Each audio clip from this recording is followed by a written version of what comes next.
This next question comes from Joe Nugent, and Joe says, what are different avenues I can go down to sell my online course? I recently launched an online course designed specifically for veterans to help them start and operate their very own home watch business. Awesome, Joe. I would take a look at if it's an online course that somebody can just purchase and they don't need to contact you or have any communication with you.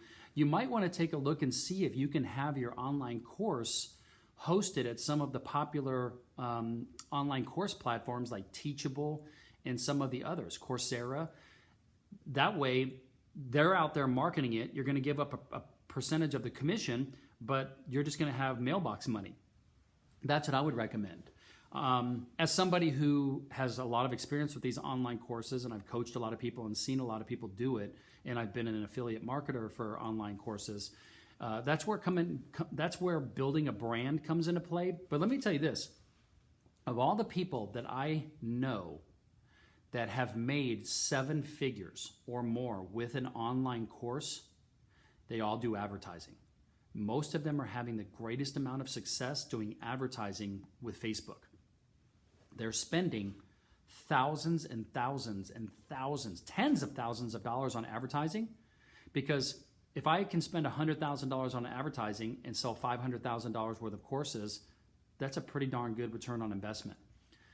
People that rely only on organic or word of mouth advertising for a course or their business are the ones that aren't doing as well.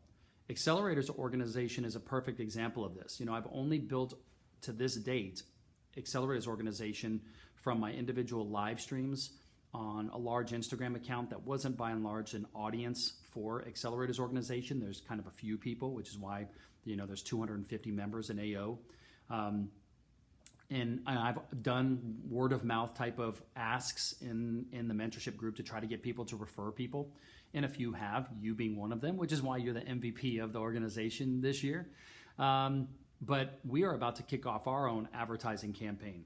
I have zero doubt that the Facebook ads and Instagram ads that we are going to run are going to drastically increase membership.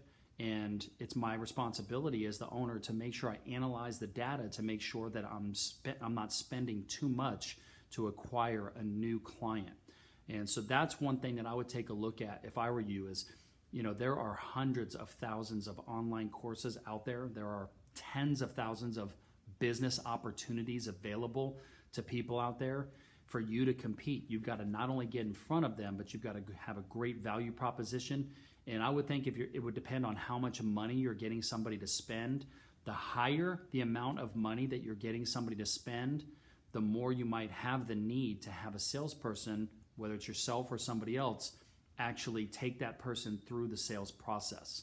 If it's a small $100, $200, $300 maybe course that somebody can purchase, you might get away being able to do that just sending somebody to a website. But if you're going to ask somebody to spend $1,000 or more, it would make sense to have a salesperson sell that person and close that deal. Hope that helps, man.